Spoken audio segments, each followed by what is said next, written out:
Yazi gaga lethu namhlanje ngiyahamba. Yapi? Ndiyemoti ndirepresent isikolo. Hayi sona ngisizinawe manje. Kodwa kufanele ndicela imali kumama. Yabo. Babayeni nkosikazi, babayeni boys. Bye bye.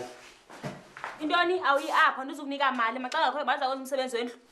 Awungena umama mfuthi. Andingomama kho kakade ngeke nomntana nam naqala. Hayi suka. Mina ndizokunika imali mana imali yakho. Hayi suka ndihamba. Hlelwe ngomntana nam kakade hamba. Hamba nangoku nje hamba. Masango mntana.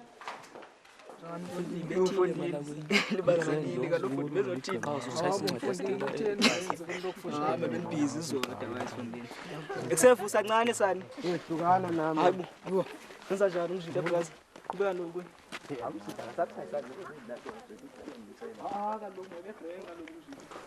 Don't forget to do your homework on page 35. Yes. Vusi, I'll be waiting for you outside. Okay, sir.